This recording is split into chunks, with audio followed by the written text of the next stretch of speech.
सकते हैं, एक तो सीलेंट्रेटा और दूसरा प्लेटीहेल्मिन्थीज।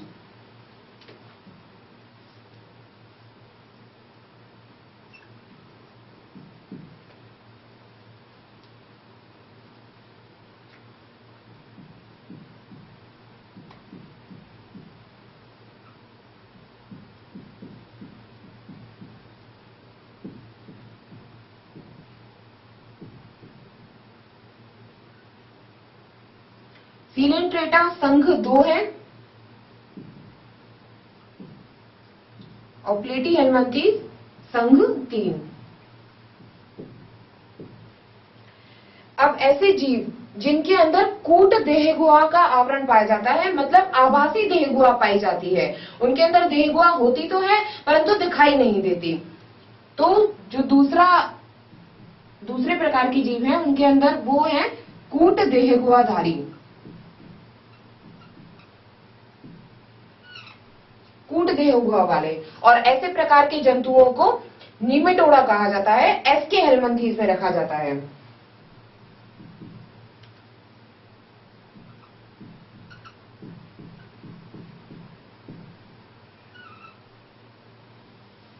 और इसे कहेंगे संघ 4।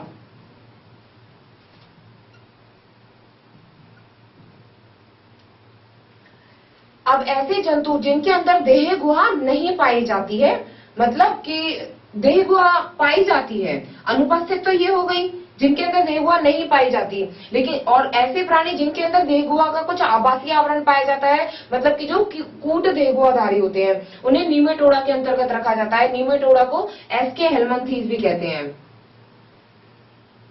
इसे हम एसके हेल्मिन्थीज भी कहेंगे।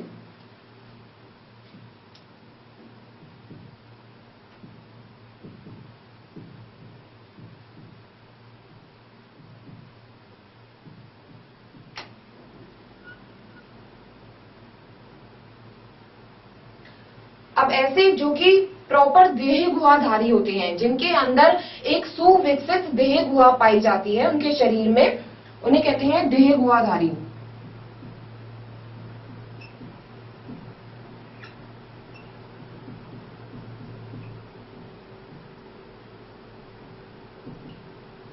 ऐसे देह गुहाधारी जंतुओं को 2 भागों में बांटते हैं।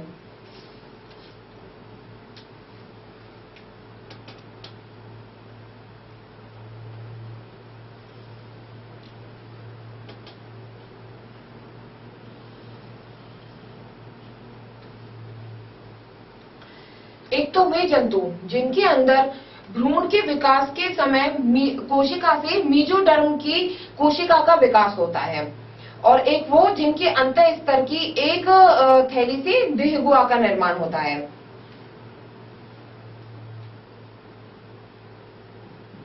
एक वो जिनका भ्रूण के विकास के समय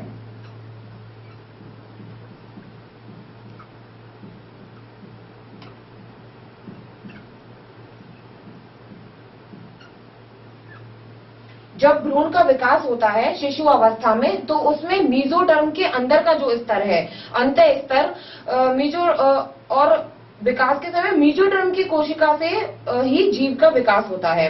तो कोशिका का विकास होता है, तो उसके अंदर क्या है कि देह गुहा बन जाती है, जब अगर मीजोडर्म से हो रहा है भ्रूण का विकास।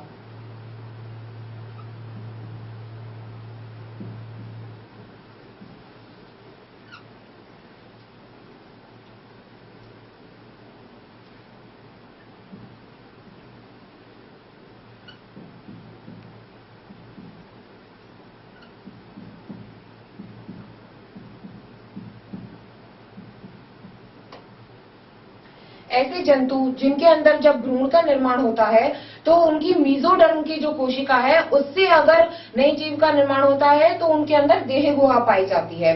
और ऐसे जंतुओं को रखा जाता है एनेलिडा, मोलस्का और आर्थ्रोपोडा, 3 संघों में ऐसे जीवों को विभाजित किया गया है।